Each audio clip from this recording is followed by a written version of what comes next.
앞서 많은 이야기 있었습니다만은 단계적 공동 협력 이런 부분에 대해서 한번 짚어보겠습니다. 이재명 정부의 5국 3특은 수도권 집중 문제를 해소하고 또 국가 균형 발전을 목표로 하고 있는데 광주시와 전남도는 가장 발빠르게 움직이고 있습니다. 특별지방자치단체 설치에도 속도를 내고 있는데 앞으로 거대 수도권에 대응하기 위해서는 대구 경북 공동협력, 나아가 통합, 그야말로 생존의 문제가 아닐까 싶은데 우리 김상현 교수님 어떻게 보시나요? 네, 예, 정확한 지적입니다. 연대 협력, 이제 피할 수 없는 과제로 우리의 생존과 바로 직결되어 있다고 인식해야 될 것입니다. 저의 경우도 대구에서 태어나고 자랐고 제가 직장을 통해서 경북에서 한 30년, 그러니까 절반은 인생의 절반은 대구에서 생활했고 절반은 경북에서 생활하고 있는데, 그러니까 대구 경북을 저도 누구보다 잘 안다라고 얘기할 수 있는데, 좀 아쉽게 생각하는 것은 타 권역과 비교했을 때 환경의 변화에 대응하고 적응하는 그것이 조금 늦지 않느냐 하는 이런 아쉬움을 그동안 늘 갖고 왔습니다.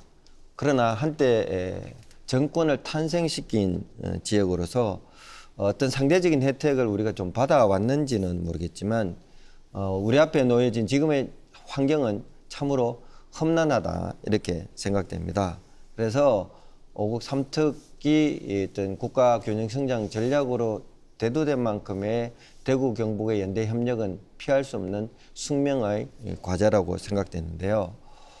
상대적으로 타권력을 좀 생각해 보면요, 이미 5국 3특과 관련해서 보면 충청권은 이미 광역연합체가 구성이 돼서 추진이 되어지고 있고 지금 지방시대 위원장을 맡고 있는 김경수 위원장이 전 경남지사를 하고 있을 때 부울경 메가시티를 적극적으로 추진한 바가 있습니다. 그리고 방금 우리 앵커께서 말씀하셨던 광주 호남은 올 연말에 광역특별지자체 출범을 목표로 지금 하고 있습니다.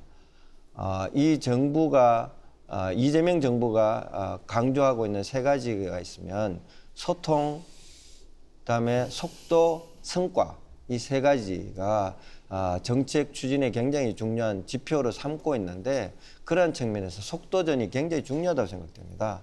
그래서 대구 경북이 상생 연대 한뿌리 이런 부분을 지금 추진하고 있는데, 제가 생각할 땐 이 부분들이 더 속도를 내서 타 지역에 최소한 늦지 않게끔 준비되어서 추진되어져야지만 자칫 정부에서 5국 중에서도 준비되어진 부터 먼저 출발을 하면서 정책이나 재정적인 지원을 한다고 했을 때 대구 경북이 여기서 처지지 않도록 단단히 잘 준비를 해야 된다.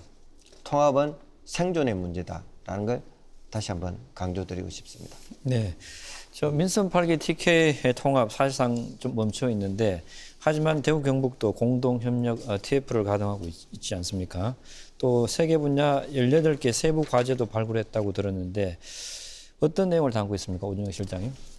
예, 먼저 SOC 분야에서는 대구 경북 신공항이 가장 핵심적인 사업입니다. 이를 중심으로 철도, 도로, 항만을 연결해서 대구 경북을 하나의 생활권, 경제권으로 연결하는 것을 시작으로 나아가 충청, 호남, 동남권까지 교통 물류망을 확대하는 것을 추진할 계획입니다. 그리고 또 대구 치수원 다변화 같이 안전한 물 공급과 관련된 협력도 추진할 예정입니다. 미래 전략 산업 분야는 미래 모빌리티, 로봇, 바이오, 반도체, 2차 전지와 같은 미래 성장 산업과 대구 경북의 기존 주력 산업을 함께 유기적으로 연결해서 국가의 성장 엔진으로 키워나가는 계획도 가지고 있습니다.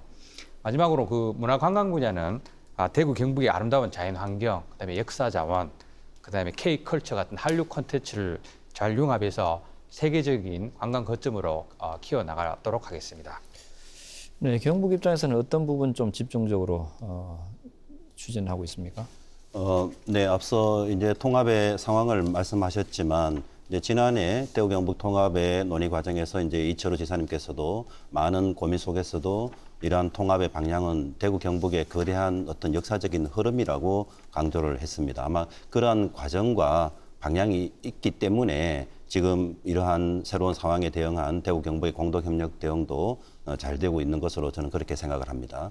말씀하신 그 주요 협력 과제가 SOC 분야와 전략산업 분야 그리고 문화관광 분야 3대 분야에 뭐 18개 내지 조금 플러스 논의되고 있는 상황입니다.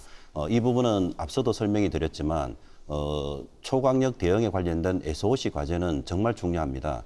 대구 경북은 통합신공항과 영일만항이라는 양대 어떤 그 글로벌 관문을 일단 중심으로 해서 동서 연결하는 동서 연결 철도 고속도로 그리고 영남권 전체를 새로운 수도권에 버금가는 거점을 하기 위한 광역 그런 SOC망을 기본적으로 갖추어야 기존 경부 측에 병행하는 대구 경북의 발전 축이나 전략들이 유지될 수 있을 것으로 보여지고요. 에이펙을 계기로 국가적인 문화관광의 어떤 컨텐츠화가 범산업화 된다면 아마 그러한 상황과 명분으로 우리 대경권이 국가 문화 콘텐츠 산업을 주도할 수 있는 상황이 되기 때문에 이러한 전략과 상황 판단을 전제로 3대 분야로 주요 분야를 설정을 했고 거기에 따르는 세부 과제를 지금 아주 치밀하게 논의를 하고 있는 과정입니다. 김태형 교수님, 대구 경북의 생존이 달린 만큼 공동 협력이 성공적으로 이루어져야 하는데 그러기 위해서는 어떤 성결 과제가 필요할까요? 중요한 거는 이게 이제 단일 조직이 아니다 보니까 양자 간의 어떤 협력적 거버넌스가 이제 잘 구축되는 게 상당히 중요하다 이렇게 이제 볼 수가 있는데 협력적 거버넌스가 구축되려면 이제 끊임없는 대화, 그 다음에 이제 과정에 대한 어떤 그 전념, 그리고 이제 뭐 이해 공유, 신뢰 이런 것들이 이제 구축이 돼야 협력적 거버넌스가 잘 된다고 얘기를 하거든요. 그런 측면에서 보면 계속 이제 소통이 좀 잘 진행이 돼야 되겠죠. 그러고 난 다음에 이제 협력 과정에 양 주체가 이제 전념을 해야 되는데 아무래도 이제 한쪽이 이렇게 이제 다른 쪽에 이렇게 안 한다는 데 인상을 주게 된다면 상당히 좀 협력하는 과정에서 좀 어렵다 이렇게 이제 볼 수도 있을 것 같고 이런 것들이 잘 이제 만들어지면 이제 결국에는 이제 신뢰가 형성된다 이렇게 볼 수가 있겠죠. 신뢰가 형성돼야 이제 이런 어떤 협력적 거버넌스가 선순환 구조로 갈 수가 있는데 너무 지나치게 이제 과제나 사업 단위로 가다 보니까 이제 이런 어떤 부분들을 좀 놓치고 있지 않느냐. 뭐 그래서 이제 공동 협력을 하기 위해서는 이런 부분들이 상당히 중요하다 이렇게 이제 얘기를 드릴 수 있을 것 같습니다.